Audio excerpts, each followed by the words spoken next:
Alors, un meuble de cuisine réussi dans un van, c'est absolument incontournable. Donc ici, je vais vous montrer comment j'ai fait un meuble le long de la cloison de ce van. L'idée, c'était de pouvoir y rentrer vraiment énormément de choses. Je voulais un tiroir pour les couverts, je voulais 2 bidons d'eau de 25 litres, une glacière et la batterie, ainsi qu'un petit espace de rangement qui reste pour le gaz et un espace de rangement pour la nourriture et les casseroles.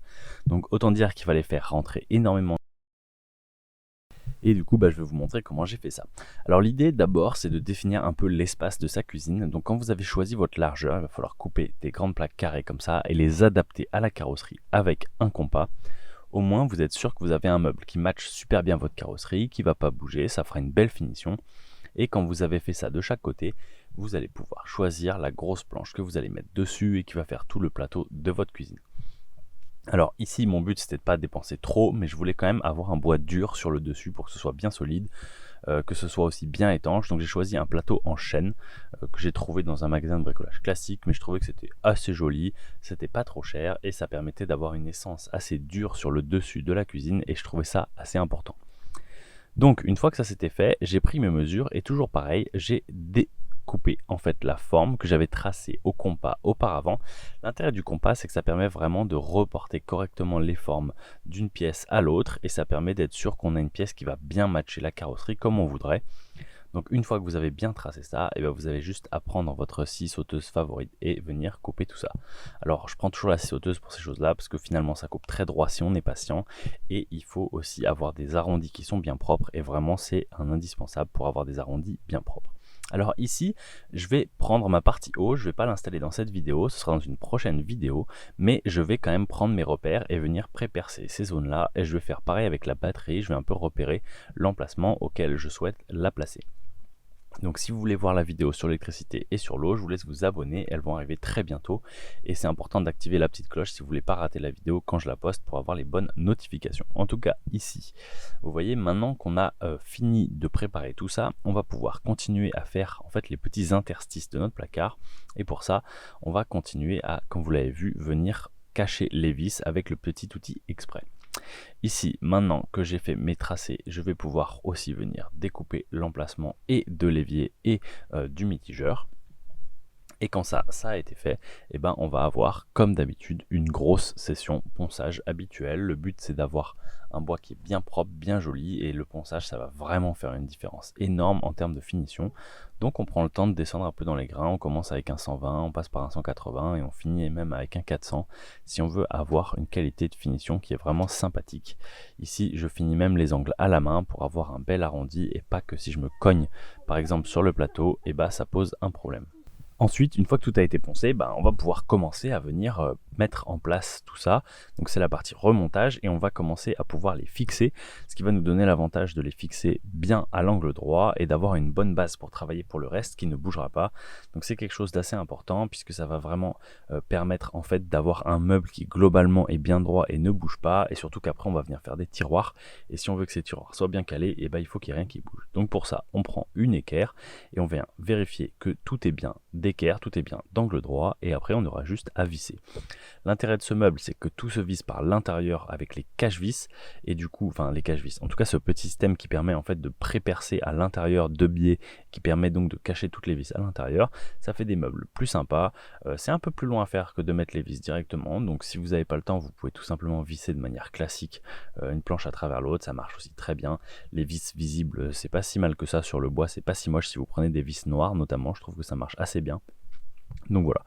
En tout cas, ici, on va, comme je vous expliquais un peu, continuer notre meuble. Ici, c'est la partie qui accueillera l'eau.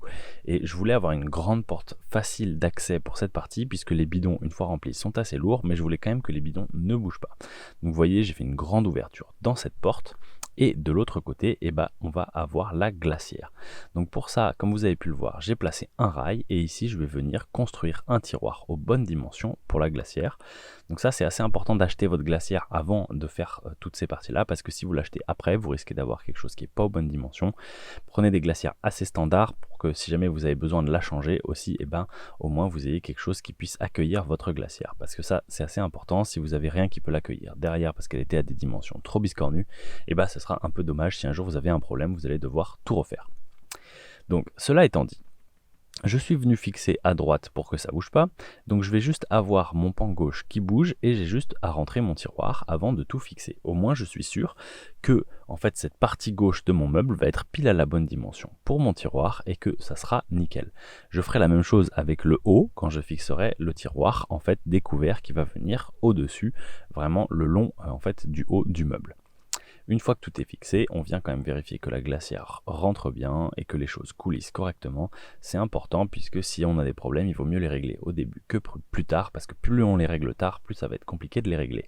Pensez bien à faire en sorte que votre tiroir sorte beaucoup plus que la longueur de la glacière parce que vous voyez, quand vous l'ouvrez, le capuchon de la glacière va dépasser un peu et si vous ne faites pas ça, vous n'arriverez pas à l'ouvrir correctement. Maintenant que j'ai pris mes dimensions, en fait, j'ai utilisé la glacière à l'intérieur du tiroir pour vérifier jusqu'à quelle hauteur elle allait et vous voyez, j'ai pu placer en fait le petit couvercle en tout cas qui viendra accueillir le gaz au-dessus. Bon, maintenant, on va faire un nouveau tiroir et ce tiroir va me permettre en fait de venir mettre mes couverts et ranger un peu les verres et toutes ces petites choses-là, tous les petits ustensiles de cuisine, les bols, les machins, qui vont me permettre tout simplement en fait, d'avoir accès à ça même si le lit est déplié. C'est pour ça que je choisis de mettre le tiroir bien en hauteur. Et l'autre avantage, ça va être de vraiment tout avoir stocké au même endroit puisque j'ai choisi de faire un tiroir assez profond comme vous pouvez le voir. Donc je vais pouvoir stocker les verres droits. C'était vraiment ça que je voulais parce que en moins je vais pouvoir ranger quasiment tous les ustensiles dont je vais avoir besoin. Donc on vient de serrer tout ça avec des bonnes vis et on va venir ensuite placer ces coulisses de tiroir pour que ce tiroir puisse bien sortir et coulisser correctement. Alors je fais toujours des tiroirs que je peux retirer puisque ça me permet de pouvoir retirer facilement le reste du meuble si j'ai besoin. Voilà, donc ici, une fois que ça a été fait, on va pouvoir continuer d'avancer notre meuble. Ici, vous voyez, j'ai percé et j'ai placé un petit loquet push qui permet en fait, à compartiment gauche en fait, de s'ouvrir et de se fermer. Et je vais mettre les mêmes loquets, donc sur tous les espaces qui doivent s'ouvrir. Ici, vous voyez, je vais percer pour pouvoir en mettre un sur ce tiroir, donc le tiroir qu'on vient de fabriquer. Et je ferai aussi la même chose sur l'espace pour accéder à l'eau et aussi même pour la glacière. En fait, je veux vraiment qu'il n'y ait rien qui puisse gigoter quand je roule. Ça m'arrive quand même assez souvent de rouler en montagne et c'est assez casse-pied dans les virages, dans les montées, dans les descentes, quand on fraise et qu'on accélère. S'il y a tout qui bouge, il y a tout qui se tape, il y a tout qui s'abîme, c'est vraiment très casse-pied. Donc je voulais être sûr de pouvoir fermer en fait vraiment de manière sécurisée tous les tiroirs et être sûr que rien ne bouge.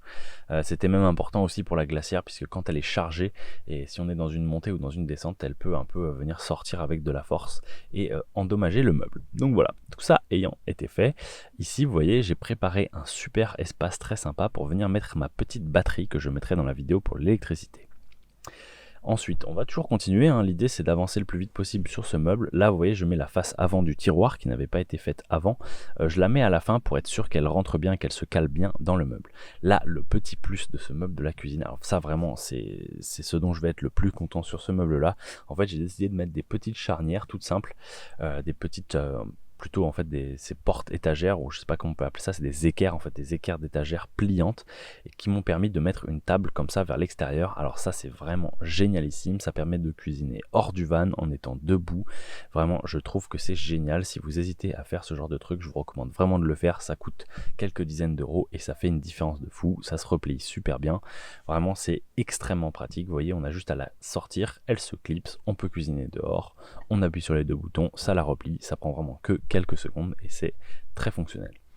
Alors je sais pas si vous avez vu, mais j'avais pas encore mis la petite porte qui va venir fermer la partie où je stocke l'eau. Donc ici j'ai vissé mes charnières, donc vous voyez j'avais percé dans la porte des espaces pour que les charnières soient bien cachées à l'intérieur et qu'il n'y ait rien qui bloque. Et je vais venir en tout cas ici poser cette petite porte une fois que les charnières ont été vissées. Et là je vais pouvoir marquer à quelle hauteur sont mes charnières, puisque ça va vraiment pouvoir me faciliter la tâche pour venir les visser correctement au bon endroit derrière. Une fois que tout est bien marqué, on va pouvoir venir caler nos vis. Il va falloir un peu mettre sa tête dans le meuble pour pouvoir venir tout bien caler. Et là, on vérifie que la porte s'ouvre et se ferme bien correctement et qu'il n'y a rien qui bloque. Quand ça c'est fait, on va pouvoir, exactement comme pour les autres parties de porte, venir percer cette zone-là et faire rentrer notre loquet qui viendra pouvoir en fait sécuriser cette porte et venir la fermer quand on n'a pas besoin d'y accéder et être sûr que rien ne bouge et que rien ne tombe. Donc ça c'est très simple, c'est loquet, il suffit de mettre deux vis et de percer avec un diamètre de 20 et ensuite ça marche plutôt bien. Quand tout ça a bien été fait, on va pouvoir retirer les tiroirs et sortir ce meuble du van parce qu'on va avoir une grosse étape de vernissage. Et là, il va falloir tout vernir avec même 2 couches minimum, voire 2, voire 3, voire 4 sur le dessus si vous voulez avoir une cuisine qui dure bien dans le temps. En tout cas, il faudra minimum 2 couches sur le plan de travail pour être sûr que ça tient bien. Moi, j'ai choisi un vernis qui est mat, je trouvais ça assez sympa. Et du coup, on est venu tout vernir bien nickel, même les trous, même l'arrière du meuble. Au moins, même s'il y a une petite fuite d'eau ou un petit quelque chose qui tombe sur le meuble, et ça va pas le tacher, ça va pas rentrer dans le bois et venir l'endommager. Donc vraiment, le vernis, c'est un indispensable. Vos meubles vont fonctionner quand même si vous ne vernissez pas, mais bon, franchement, en termes de qualité et de durabilité, j'ai un peu de mal à voir comment on pourrait passer à côté. Une fois que ça a séché, vous pouvez revenir placer votre meuble à l'intérieur du van. Et là, votre mission, ça va être assez simple finalement. Ça va être de venir tout revisser, tout fixer pour que le meuble ne bouge plus du tout. Et donc, il va falloir rentrer dans les placards pour venir remettre les vis qui vont au sol et qui vont venir tenir ce meuble à l'intérieur du camion et le tenir sur le sol du camion. Puisque quand même, on va avoir pas mal d'éléments avec la glacière, avec l'eau, avec tout qui sont à l'intérieur de ce meuble. Donc, il va falloir vraiment que ça tienne bien et que ça bouge pas.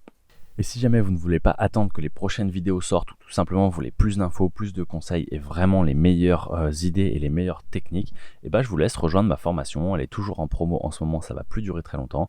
Il y a le lien en haut de la description. Et sinon, je vous laisse aussi vous abonner, activer la cloche pour ne pas rater les prochaines vidéos. Et je vous dis à bientôt.